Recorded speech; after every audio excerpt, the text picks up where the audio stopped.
دجال کے بارے میں جو باتیں ہمارے نبی کریم صلی اللہ علیہ وسلم نے بتائی تھیں، یہ بار بار سنیں، شیئر کریں، اپنے بچوں کو بھی سنائیں، تاکہ سب کو پکا یقین ہو کہ دجال ایسے ایسے حربے کر کے مسلمانوں کو ورگلائے گا۔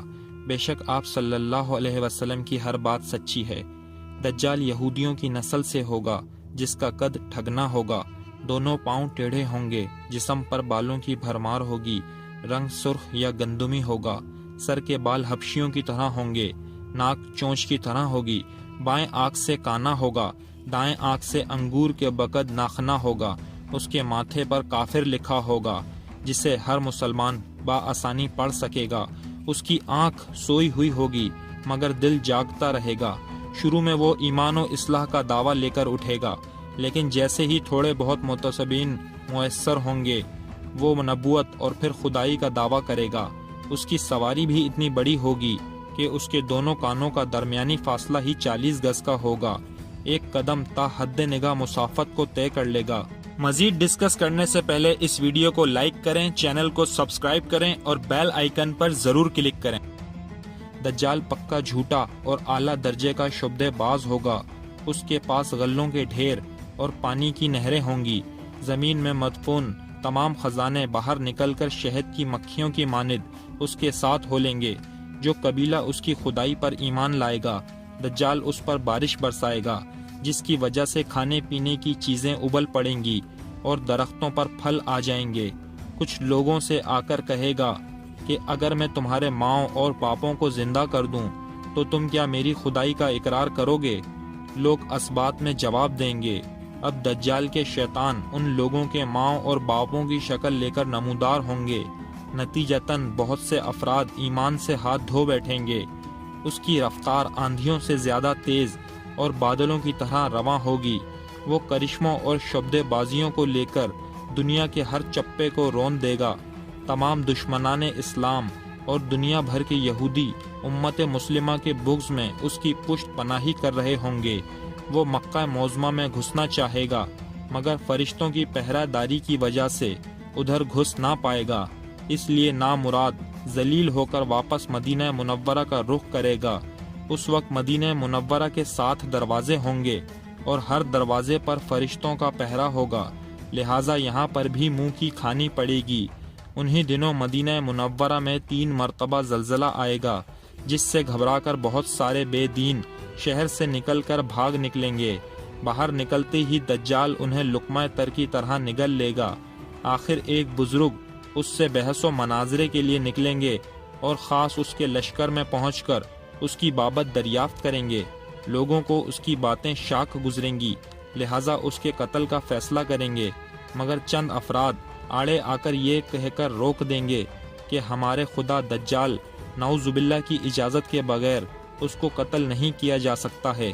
چنانچہ اس بزرگ کو دجال کے دربار میں حاضر کیا جائے گا، جہاں پہنچ کر یہ بزرگ چلا اٹھے گا، میں نے پہچان لیا کہ تو ہی دجال ملعون ہے، اور رسول کریم صلی اللہ علیہ وسلم نے ہمیں تیرے ہی خروج کی خبر دی تھی۔ دجال اس خبر کو سنتے ہی آپے سے باہر ہو جائے گا اور اس کو قتل کرنے کا فیصلہ کرے گا۔ درباری فوراً اس بزرگ کے 2 ٹکڑے کر دیں گے۔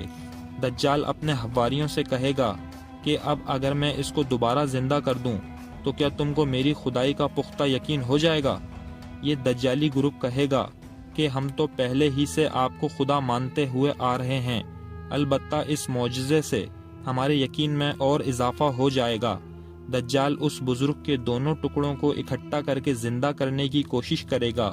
ادھر وہ بزرگ بوجائے حکم الہی کھڑے ہو جائیں گے اور کہیں گے اب تو مجھے اور زیادہ یقین ہو گیا ہے کہ تو ہی دجال ملعون ہے۔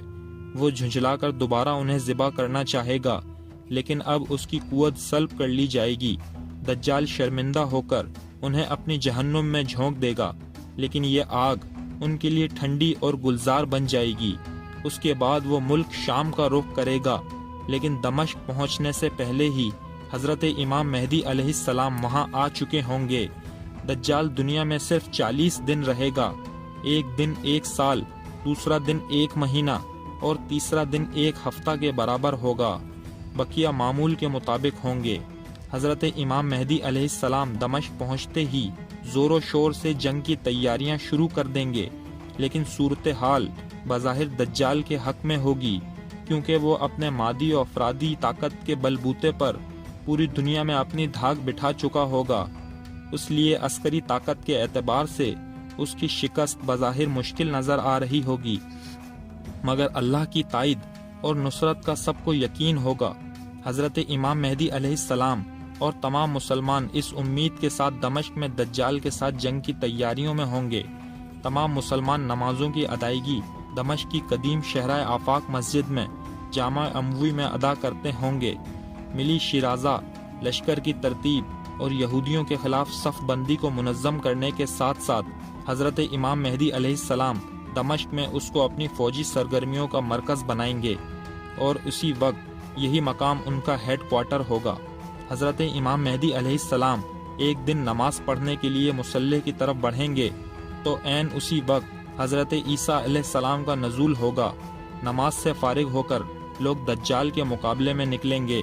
دجال حضرت عیسیٰ علیہ السلام کو دیکھ کر ایسا گھلنے لگے گا جیسے نمک پانی میں گھل جاتا ہے۔ پھر حضرت عیسیٰ علیہ السلام آگے بڑھ کر اس کو قتل کر دیں گے، اور حالت یہ ہوگی کہ شجر و حجر آواز لگائیں گے کہ اے روح اللہ، میرے پیچھے یہودی چھپا ہوا ہے۔ چنانچہ وہ دجال کے چیلوں میں سے کسی کو بھی زندہ نہ چھوڑیں گے۔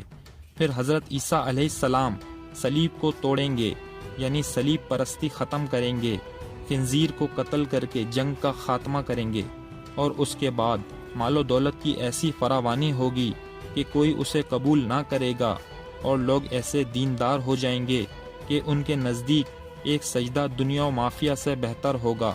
اللہ تعالیٰ تمام مسلمانوں کا ایمان سلامت رکھے، آمین ثم آمین یا رب العالمین۔ یاد رہے کہ فتنہ دجال سے آگہی تمام انبیاء علیہ السلام کی سنت ہے، جبکہ آج یہ سنت مٹ چکی ہے، لہذا اس سنت کو زندہ رکھتے ہوئے اس پوسٹ کو بار بار سنیں اور دوسروں تک پہنچائیں۔ دوستوں، چینل کو سبسکرائب کرنا مت بھولیے، ویڈیو کو لائک کریں، شیئر کریں اور کمنٹ سیکشن میں اپنی رائے کا اظہار ضرور کریں۔